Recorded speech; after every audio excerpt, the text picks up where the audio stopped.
अक्षर समाम्नायिक अकार के द्वारा सवर्ण के रूप में धात्वादिस्थ अकार का ग्रहण हो जाया करे। ठीक है, क्यों नहीं हो पा रहा? यदि नहीं करेंगे धात्वादिस्थ आकार को विवृत तो क्यों नहीं हो पाएगा? हाँ, विवार प्रयत्न भेदात, क्योंकि आय उनको तो आपने विवृत कर दिया, विवार कर दिया, और जो है आपका धात्वादिस्थ है वो समवृत है, तो इसलिए अभ्यंतर प्रयत्न का भेद हो जाने से, अस्य अंतर्गत प्रयत्न का भेद हो जाने से अक्षर समाम्नायिक वर्ण की सवर्ण संज्ञा धात्वादिस्थ आकार के साथ नहीं हो पा रही है। तो समाधाता ने क्या कहा कि विवृतो अन्यत्रापि विवृतोपदेशः कर्तव्यः न वा कर्तव्यः, न कर्तव्यः। समाधाता कह रहे हैं कि धात्वादिस्थ आकार अक्षर समाम्नायिक आकार से अन्यत्र हमें धात्वादिस्थ आकार को विवृतोपदेश करने की आवश्यकता नहीं है। ठीक है, तो जिज्ञासु की ओर से प्रश्न आएगा कि फिर जो हम सवर्ण ग्रहण चाहते हैं वो कैसे होगा? सवर्ण ग्रहणार्थ ये जो प्रयोजन हमने दिया था इसकी सिद्धि कैसे होगी? तो समाधाता ने कहा कि इसकी सिद्धि तो हो जाएगी। ठीक है, सवर्ण ग्रहण रूप प्रयोजन की सिद्धि हो जाएगी। अक्षर समाम्नायिक आकार ही धात्वादिस्थ आकारों का भी ग्रहण सवर्ण के रूप में कराया करेगा। ठीक है, इसके लिए हमें कोई अलग से वाक्य बनाने की आवश्यकता नहीं है, अलग से धात्वादिस्थ आकार को विवृत करने की आवश्यकता नहीं है। आचार्य की प्रवृत्ति ही ज्ञापित कर देगी हमारे लिए कि आचार्य ऐसा देख रहे हैं कि अक्षर समाम्नायिक आकार के द्वारा धात्वादिस्थ आकार का ग्रहण होता है। कौन सी प्रवृत्ति है आचार्य की ऐसी, जिससे हमें ये पता चल जाएगा? अकः सवर्णे दीर्घ सूत्र में इकः सवर्णे दीर्घ ना बना करके अकः सवर्णे बनाना। ठीक है, क्योंकि ये अकः सवर्णे बनाना कब सार्थक हो सकता है? तभी सार्थक हो सकता है जब अक्षर समाम्नायिक आकार धात्वादिस्थ आकार का ग्रहण कराया करे। ठीक है, यदि अक्षर समाम्नायिक आकार धात्वादिस्थ आकार का सवर्ण के रूप में ग्रहण ना कराता होता है तो आचार्य का अकः पढ़ना व्यर्थ था। फिर उनको क्या पढ़ना चाहिए था? इकः, लेकिन इकः ना पढ़ करके अकः पढ़ रहे हैं, तो इससे पता चलता है कि आचार्य अक्षर समाम्नायिक आकार के द्वारा धात्वादिस्थ आकार का ग्रहण देख रहे हैं, कर रहे हैं। ठीक, आगे बढ़िए। जिज्ञासु कहते हैं नहीं तदस्ति ज्ञापकम, ये जो आप ज्ञापक दे रहे हैं ये ज्ञापक नहीं है। और ज्ञापक नहीं है का कहने का सीधा सीधा मतलब होता है कि इसका अन्य कोई प्रयोजन है। ठीक है, जब तक अन्य कोई प्रयोजन मिल जाए ज्ञापक हो नहीं सकता। ठीक, तो जिज्ञासु कहते हैं नहीं तदस्ति ज्ञापकम, ये तो ज्ञापक नहीं है, जो आपने ज्ञापक दिया ये ज्ञापक है नहीं। अस्ति ह्यन्यदेतस्य वचने प्रयोजनम, अकः सवर्णे दीर्घ हमें इकः न पढ़ के अकः पढ़ने का कोई अन्य प्रयोजन है। अस्ति ही अन्यत् एतस्य वचने प्रयोजनम। समाधाता ने पूछा बता दीजिए क्या है? किम? जिज्ञासु कहते हैं यस्य अक्षर समाम्नायिकेन ग्रहणमस्ति तदर्थम एतत् स्यात् खट्पाढकं मालाढकम् इति सति प्रयोजनेन ज्ञापकं भवति तस्माद् विवृतोपदेशः कर्तव्यः। जिज्ञासु ने कहा कि यस्य अक्षर समाम्नायिकेन ग्रहणमस्ति तदर्थम एतत् स्यात् खट्वा आढ़कम माला आढ़कम। खट्वा और आढ़कम, माला और आढ़कम। कह रहे हैं कि चलिए आपने कहा कि अक्षर समाम्नायिक जो आकार है उसके द्वारा धात्वादिस्थ आकार का ग्रहण नहीं हो पाएगा क्योंकि प्रयत्न भेद है। धात्वादिस्थ आकार समवृत है, अक्षर समाम्नायिक आकार विवृत है। लेकिन अक्षर समाम्नायिक जो आकार विवृत है उसके द्वारा जो प्रातिपदिक आदि में किसी शब्द में धातु आदि में कहीं पर आकार है तो उसका तो ग्रहण हो सकता है ना, क्योंकि अक्षर समाम्नायिक आकार भी विवृत और जो प्रयोग में आकार है वो भी विवृत। ठीक है, विवृताः स्वराः भवन्ति, तो उसका तो ग्रहण हो सकता है, तो उसके लिए अकः ग्रहण किया है। ठीक बात है ना? ठीक, तो खट्वा अड़कम माला अड़कम, यहाँ पे अकः सवर्णे दीर्घ लग जाए। देखिए अकः के द्वारा माला के आकार का ग्रहण हो जाएगा कि नहीं? क्योंकि अकः का आकार विवृत है और माला का जो आकार है वो भी विवृत है, तो सवर्ण संज्ञा हो जाएगी और स्थान तो एक है ही, कंठ। तो अस्य तुल्यम स्थानम भवेत तुल्यम च प्रयत्नम भवेत, इतना ही तो चाहिए। ठीक है, अस्य तुल्यम स्थानम तुल्यश्च प्रयत्नः स्यात् पुनः सवर्ण संज्ञा भवति, पुनः अत्र सवर्णत्वे सति अपि च अचि इत्यत्रापि अकारेण आढकम् इति तस्य ग्रहणं भविष्यति। अच वाला आकार भी विवृत, सवर्ण अच भी तो देखना है ना परे, तो अच वाला आकार भी विवृत और आढकम का आकार भी विवृत, तो इसलिए सवर्ण संज्ञा हो जाएगी। तो अकः सवर्णे दीर्घः इति सूत्रमत्र घटते। हाँ, जोर से बोलो। खटवा का आ जो है उसी का तो अक संज्ञा हो, अक के रूप में ग्रहण हो जाए, ये देखना है ना हमें। तो अक में मूल रूप से क्या आ रही है, अ ई आदि, और उसका अविवृत है ना, और आढ़कम का आ भी विवृत है कि नहीं? क्या प्रत्याहार में? अरे भाई प्रत्याहार तो ठीक है अक, लेकिन वो अनुदित सवर्ण से चा प्रत्यय लगा के अपने सवर्णों का भी तो ग्रहण कराएगा, नहीं तो कैसे होगा? अक जो है वो अनुदित सवर्ण से चा प्रत्यय सूत्र के द्वारा क्या कराएगा, अपने सवर्णियों का भी ग्रहण करवाएगा। तो अपने सवर्णियों का जब ग्रहण कराएगा तो सवर्णियों के रूप में जितने भी प्रकार के आकार हैं, एक जो आकार वहां पढ़ दिया अयुन में वो अलग, उसके अतिरिक्त जितने भी प्रकार के आकार हैं 17 प्रकार के, वो सब गृहीत हो सकते हैं ना, यदि सवर्ण संज्ञा हो जाए उन 17 के साथ। ठीक है, तो ये जो आकार था अभी भी हमारा धात्वादिस्थ वाला, वो तो आकार जो है वो समृद्ध था, इसलिए उसका सवर्ण संज्ञा के रूप में ग्रहण नहीं हो पा रहा था। लेकिन खटवा का आकार तो विवृत है, तो इसलिए उसका तो सवर्ण के रूप में ग्रहण हो सकता है, और सवर्ण के रूप में ग्रहण हो सकता है, तो अकह पढ़ना सार्थक हो गया। ये जिज्ञासु कह रहा है यहाँ पर, यस्याक्षर समाम्नायिकेन ग्रहणमस्ति तदर्थमेतत् स्यात् खट्वाढकं मालाढकम् इति सति प्रयोजने न ज्ञापकं भवति, तस्माद् विवृतोपदेशः कर्तव्यः। खट्वाढकम मालाढकम में अकह सवर्णे दीर्घ की सार्थकता हो गई, विशेषतः अकह में आकार ग्रहण की सार्थकता हो गई। इसलिए जिज्ञासु कहता है सति प्रयोजने न ज्ञापकम भवति, ये सिद्धांत है। जब तक कोई प्रयोजन मिल जाए हमें, तो उस सूत्र को या सूत्रांश को हम ज्ञापक के रूप में प्रस्तुत नहीं कर सकते हैं। तो सति प्रयोजनेन ज्ञापकं भवति, प्रयोजन होने पर ज्ञापक होता नहीं है। तस्माद् विवृतोपदेशः कर्तव्यः, इसलिए विवृतोपदेश करना चाहिए। जिज्ञासु अपनी बात पर आ गए फिर से। तस्य विवृतोपदेशाद अन्यत्रापि विवृतोपदेशः सवर्ण ग्रहणार्थः, ये बोलना ही चाहिए। प्रदीपः अक इत्यकारेण विवृतेन दीर्घस्य विवृतस्य ग्रहणाद् अज्ञापकम् एतदित्यर्थः। ठीक है ना, अक यहाँ पे जो आकार है विवृत, उसके द्वारा दीर्घ विवृत का ग्रहण हो जाता है। दीर्घ विवृत माने माला का आ या खटवा का आ, जो अंतिम आकार है वो दीर्घ विवृत है, उसका ग्रहण हो जाएगा, इसलिए ज्ञापक नहीं बन पाएगा। अब समाधाता कहता है क एष यत्नश्चोद्यते विवृतोपदेशो नाम विवृतोपदिश्येत संवृतो वा कोन्वत्र विशेषः। अब समाधाता कहता है कि आप ये हमें क्या विशेष यत्न करने के लिए कह रहे हैं कि विवृतोपदेश करो। विवृतोपदेश रूप ये कौन सा विशेष प्रयत्न आप हमें करने के लिए बता रहे हैं। विवृतो वा उपदिश्येत संवृतो वा, मतलब कहा किसके लिए गया था, धात्वादिस्थ आकार को विवृत कर दो, ये कहा गया था ना। उसी के बारे में समाधाता कह रहा है कि आप हमें कौन सा यत्न विशेष कह रहे हो कि विवृतोपदेश करो, क्योंकि विवृतो वो उपदिश्येत संवृतो वा, आकार को चाहे हम विवृतोपदिष्ट करें या संवृतोपदिष्ट करें, कोन्वत्र विशेष है, उसमें कोई फर्क तो पड़ेगा नहीं। धातु आदि में जो आकार है उसको हम चाहे विवृत उपदेश करें या संवृत उपदेश करें, उसके उच्चारण में तो कोई फर्क पड़ना नहीं है। प्रदीप देखिए, क एष यत्न इति धात्वादयः पठिताः। समाधाता का अभिप्राय ये है कि देखो धातु आदि या निपात या प्रत्यय आदि जो भी हैं वो तो आचार्य ने उपदेशों में पढ़े हुए हैं। जैसे धातु पाठ में सारी धातुएं पढ़ी हुई हैं, अष्टध्यायी आदि में, उणादि आदियों में प्रत्यय पढ़े हुए हैं, और गण पाठ में प्रातिपदिक पढ़े हुए हैं। तो ये सब धात्वादयः पठिताः।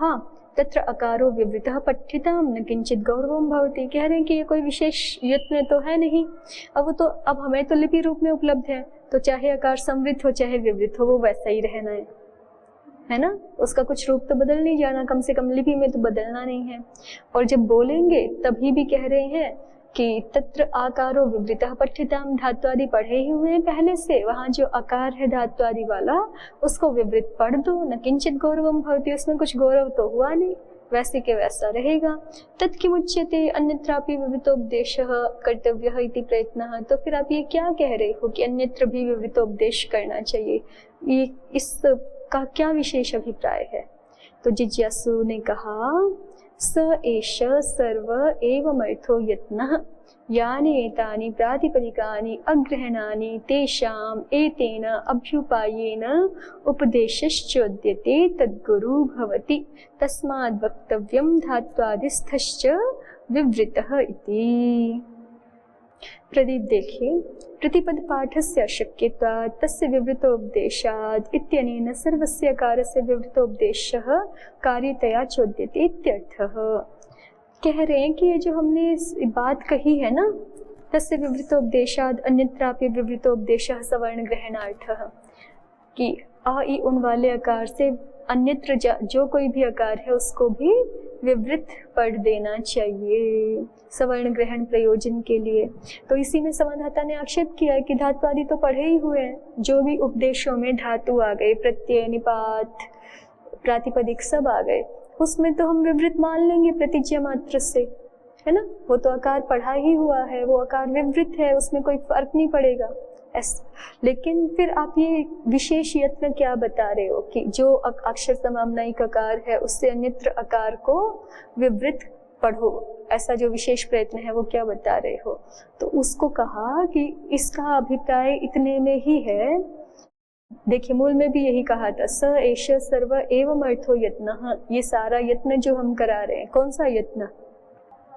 तस्य विवृतोपदेशाद् अन्यत्रापि विवृतोपदेशः, ये वाला यत्न जो हम कर रहे हैं वो इसलिए कराना चाहते हैं कि यानि एतानि प्रातिपदिकानि अग्रहणानि, कि ऐसे भी प्रातिपदिक हैं बहुत सारे जो हमारे उपदेशों में, पंचोपदेशों में नहीं आए। गणपाठ में बहुत सारे प्रातिपदिक आ गए, लेकिन सारे दुनिया भर की शब्द राशि वहाँ प्रातिपदिकों में आ गई, ऐसा तो नहीं है ना। बहुत सारे प्रातिपदिक जो है वो वहाँ नहीं भी पढ़े हैं, या जिनका अष्टाध्यायी में भी प्रयोग नहीं आया, या किसी प्रकार उनादि में तो खैर आना थोड़ा कम ही संभव है, आ भी नहीं आया, ठीक, तो या फिर जो है वो लिंगानुशासन में भी नहीं आया। तो ऐसे जो प्रातिपदिक हैं जिनका कहीं भी उपदेश में ग्रहण नहीं हुआ है, तेषाम एतेन अभ्युपायेन, उन अग्रहीत प्रातिपदिकों का इस अभ्युपाय से माने ये जो हम कह रहे हैं तस्य विवृतोपदेशाद्, इस अभ्युपाय से उपदेशश्चोद्यते, एक तरह से ये कहा जा रहा है कि इन अग्रहीत प्रातिपदिकों को भी ग्रहण करो, उपदेशश्चोद्यते, उन प्रातिपदिकों का भी उपदेश करने के लिए कहा जा रहा है। और तद गुरु भवति, और वो यदि किया जाए तो फिर वो तो बहुत गुरु हो जाएगा, ठीक है। हर एक प्रातिपदिक का पाठ, भाषा में जितने भी शब्द राशि है उस सबके प्रातिपदिकों का पाठ, ये एक बहुत गुरु कार्य हो जाएगा, बहुत बड़ा कार्य हो जाएगा। तो उतना बड़ा हम कर नहीं सकते, तो हमें सबको जो है वो एक साथ ही एक छोटा सा हम कुछ बोले और सबका संग्रह हो जाए, ऐसा कुछ उपाय हमें करना है।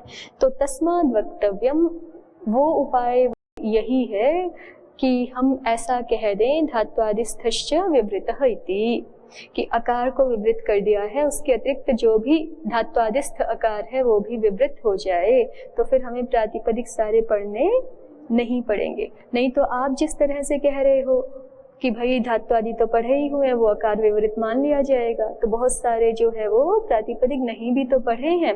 यदि आपके तरीके से चलेंगे कि धातु आदि तो पढ़े हुए हैं, प्रातिपदिक पढ़े हुए हैं, प्रत्यय पढ़े हुए हैं, निपात पढ़े हुए हैं, उनका आकार अपने आप ही विवृत समझ लिया जाएगा, तो फिर इस तरह से तो जो अग्रहीत प्रातिपदिक हैं वो तो फिर समृद्ध ही रह जाएंगे, तो फिर उनको भी आपको पढ़ना पड़ेगा सबको, और सबको पढ़ नहीं सकते, ठीक है। तो इसलिए लघु उपाय क्या है?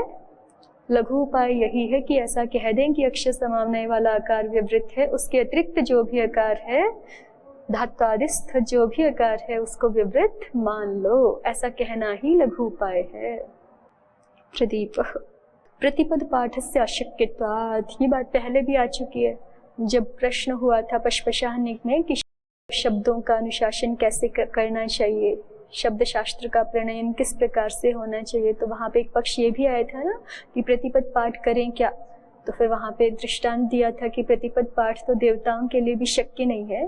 देव गुरु आचार्य हैं, इंद्र जैसे अध्येता हैं, दिव्य वर्ष सहस्त्र अध्ययन काल है, फिर भी प्रतिपद पाठ करना शक्य है। तो हम मनुष्यों के लिए, अल्पकालिक मनुष्यों के लिए, तो अल्पायुष्य वाले मनुष्यों के लिए सर्वथा ही शक्य नहीं है। उसी को प्रदीपकार दोहरा रहे हैं। प्रतिपद पाठ से अशक्यत्वात्, प्रतिपद पाठ तो अति दीर्घ होने से अशक्य है, इसलिए तस्य विवृतोपदेशाद् इत्यनेन सर्वस्य आकारस्य विवृतोपदेशः कार्यतया चोद्यते इत्यर्थः। इसलिए तस्य विवृतोपदेशाद्, ऐसा कह करके इस वाक्य के द्वारा सर्वस्य आकारस्य विवृतोपदेशः कार्यतया चोद्यते, सारा जो आकार है उसका विवृतोपदेश कर देना चाहिए, कार्यता के रूप में या कर्तव्यता के रूप में एक तरह से कहा जा रहा है। धात्वादिस्थ इति अग्रहण प्रातिपदिकार्थे विवृतत्वे अवश्य चोदनीय, कह रहे हैं कि जो भी अग्रहण प्रातिपदिक हैं उनके लिए हमें विवृतत्व का उपदेश अवश्य ही करना ही होगा। तो इसलिए धात्वादिस्थस्य अपि संवृतस्यैव पठितस्य कार्यार्थम विवृतत्वं प्रतिच्छेयम्, तो फिर हमें ऐसा ही स्वीकार करने में ज़्यादा सौविध्य है कि धात्वादिस्थ में भी आचार्य ने जो पढ़ा है वो संवृत पढ़ा है। पहले से हम ऐसा ना माने कि जैसे अयुण का अविवृत पढ़ दिया वैसे ही जो है वो धात्वादियों में भी विवृत पढ़ दिया, ऐसे ना माने, अपितु ऐसा ही स्वीकार कर लें कि अ ई उन का अ तो विवृत उपदिष्ट कर दिया आचार्य ने और उसकी संवृतत्व की प्रत्यापत्ति अ से हो जाएगी। और जब हमें जो अग्रहण प्रातिपदिक है उनका विवृतत्व करना ही है तो उसी समय हम सबका कर दें, धात्वादि जो धात्वादि पढ़े हुए हैं उनका भी विवृतत्व इसी वाक्य से करवा दें। ऐसा ना माने कि ऑलरेडी में पहले ही जो है वो धातु पाठ में या गण पाठ में या प्रत्यय आदियों का जहाँ भी पाठ है, निपातों का पाठ है, वहाँ पहले ही आकार को विवृत किया हुआ है, ऐसा ना कह करके वो संवृत स्वरूप वाला है, शुद्ध स्वरूप में संवृत ही आचार्य ने पढ़ा था, लेकिन व्याकरण शास्त्र के कार्य की निष्पत्ति की दृष्टि से तस्य विवृतोपदेशात् अन्यत्रापि विवृतोपदेशः, ठीक है, शास्त्र कार्य निष्पत्त्यर्थः, ऐसा मान करके उनको केवल शास्त्र कार्य की निष्पत्ति के लिए हम विवृत मान लेंगे। ठीक है, शुद्ध रूप में पढ़ा, शास्त्र कार्य की निष्पत्ति के लिए विवृत हो जाएगा, बाद में फिर अ से फिर से संवृत हो जाएगा। तो यही बात प्रदीपकार कह रहे हैं, अग्रहण प्रातिपदिकार्थे विवृतत्व अवश्य चोदनीय, कि हमें तो विवृतत्व अवश्य कहना ही पड़ेगा। किसके लिए? अग्रहण प्रातिपदिकों के लिए, जो यहाँ पंचोपदेशों में किसी भी प्रकार से जिनका ग्रहण नहीं हुआ है, ऐसे प्रातिपदिकों के लिए हमें विवृतत्व उपदेश करवाना ही पड़ेगा, विवृतत्व विधि करवानी ही पड़ेगी। और जब उनके लिए करना ही है विवृतत्व विधान, तो फिर धात्वादिस्थस्यापि संवृतस्यैव पठितस्य कार्यार्थम विवृतत्वं प्रतिच्छेयम्, धात्वादियों में स्थित जो आकार है जो कि संवृत है उसमें भी ऐसा ही मानना चाहिए कि धात्वादिस्थस्यापि संवृतस्यैव पठितस्य, धात्वादिस्थ जो आकार है वो भी जो कि संवृत ही पढ़ा हुआ है उसको कार्यार्थम विवृतत्वं प्रतिच्छेयम्, कार्य के लिए विवृत मान लिया जाए। ऐसा नहीं माने कि वो पहले ही विवृत ही पढ़ दिया। समाधाता यही तो कह रहे थे कि आकार तो है ही, वो विवृत ही समझ लिया जाएगा अपने आप से।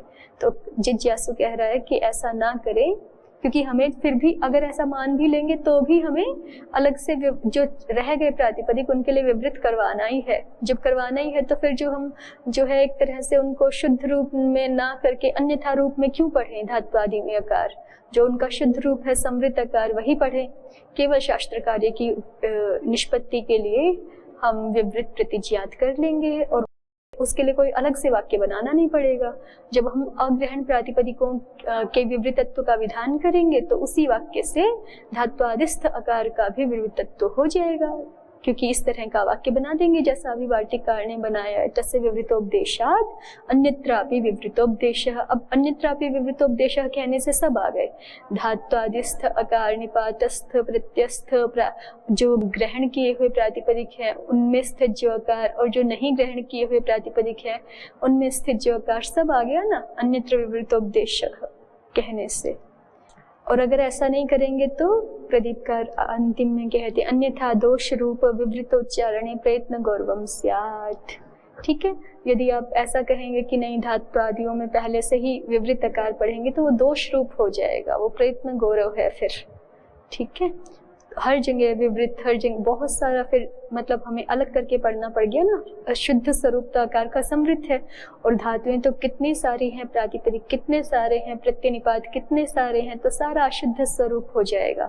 तो उतना ना करके ये ज्यादा श्रेष्ठ उपाय है कि हम कह दें तस्य विवृतोपदेशादन्यत्रापि विवृतोपदेशः सवर्ण ग्रहणार्थः। तो ये जिज्ञासु की बात रह गई यहाँ पे। समाधाता ने बीच में ज्ञापक देना चाहा था अकः सवर्णे दीर्घ वाला, लेकिन वो ज्ञापक बना नहीं क्योंकि प्रयोजन मिल गया। प्रयोजन क्या मिल गया? खट्वा अढ़कम माला अढ़कम। यहाँ पे अकः की चरितार्थता है ना, अकः के आकार ग्रहण की, तो इसलिए ज्ञापक तो संभव नहीं हो सका। तो अंततः और फिर समाधाता ने एक और बात कहने का प्रयास किया कि हमें तस्य विवृतोपदेशाद अन्यत्र विवृतोपदेशः कर्तव्यः, ये कहने की आवश्यकता क्या है, वो तो विवृत ही समझ लिया जाएगा अपने आप से ही।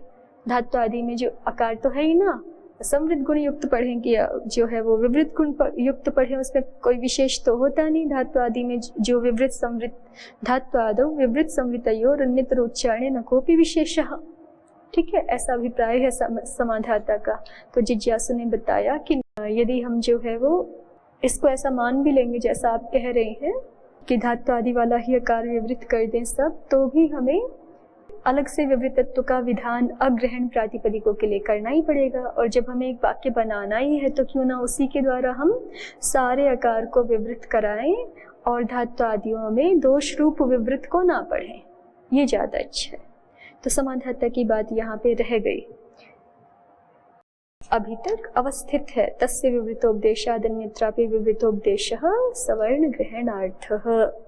प्रयोजन दिखाया था ना व्याख्याकारों ने, जिससे कि साम्यति आदि में दीर्घ हो जाए, नहीं तो अच के रूप में शम धातु के आकार का ग्रहण नहीं हो सकेगा, क्योंकि वो समृद्ध है और जो अच में अ पढ़ा हुआ है वो तो विवृत है। तो इसलिए इस शम के आकार को अच नहीं कह सकेंगे, और अच नहीं कह सकेंगे तो उसको दीर्घ भी नहीं हो सकेगा। इस तरह के बहुत सारे उदाहरण मिलेंगे। तो इसलिए तस्य विवृतोपदेशाद अन्यत्रापि विवृतोपदेशः सवर्ण ग्रहणार्थः, ये अवस्थित है वार्तिक। आगे बढ़िए। जिज्ञासु दीर्घ प्लुत वचने च संवृत निवृत्त्यर्थः। जिज्ञासु कह रहा है दीर्घ प्लुत वचने च संवृत निवृत्त्यर्थो विवृतोपदेशः कर्तव्यः। दीर्घ प्लुतौ संवृतौ मा भूतामिति वृक्षाभ्याम देवदत्ता इति। अब जिज्ञासु एक और प्रयोजन देता है। वैसे तो ये एक देशी जिज्ञासु ये नहीं ठहरेगा। दीर्घ प्लुत वचने च, कि जहाँ पर भी दीर्घ का विधान किया है आचार्य ने किसी सूत्र से, या फिर प्लुत का विधान किया है, दीर्घ प्लुत वचन जहाँ किया गया है कि इसको दीर्घ हो जाए, इसको प्लुत हो जाए, उन संदर्भों में संवृत निवृत्त्यर्थः, संवृत की निवृत्ति के लिए जब हम दीर्घ कर रहे हैं तो संवृत दीर्घ वर्ण ना प्राप्त होने लग जाए, संवृत प्रयत्न वाला दीर्घ वर्ण ना प्राप्त होने लग जाए, और संवृत प्रयत्न वाला प्लुत ना प्राप्त होने लग जाए। आकार स्थानीय है मान लीजिए, जैसे उदाहरण आगे दिखाई रहे हैं, देखिए। तो पहले दीर्घ प्लुत वचने च संवृत निवृत्त्यर्थो विवृतोपदेशः कर्तव्यः। दीर्घ और प्लुत विधियों में संवृत दीर्घ प्लुत की निवृत्ति के लिए विवृतोपदेश करना चाहिए। और स्पष्ट करके बता देते हैं, दीर्घ प्लुतौ संवृतौ मा भूताम, कि आप आदेश कर रहे हो ना, ह्रस्व आकार के स्थान में आप आदेश कर रहे हो दीर्घ का या प्लुत का, तो वो जो दीर्घ और प्लुत को आदिष्ट कर रहे हैं, अब स्थानीय चूंकि ह्रस्व आकार है धात्वादिस्थ कहीं का भी, और वो यदि समृद्ध रहेगा, पहले वार्तिक का ही प्रयोजन बताया जा रहा है। एक तो सवर्ण ग्रहणार्थ प्रयोजन बता दिया था, तस्य विवृतोपदेशादन्यत्र विवृतोपदेशः कर्तव्यः। प्रयोजनम की मासेत सवर्ण ग्रहणार्थ। दूसरा प्रयोजन ये देने का प्रयास किया जा रहा है दीर्घ प्लुत वचने च संवृत निवृत्त्यर्थः, कि जो है आप धात्वादिस्थ आकार को भी विवृत करो, नहीं तो क्या होने लग जाएगा, धात्वादिस्थ आकार संवृत है और कहीं उसको दीर्घ प्लुत आदियों का विधान किया गया,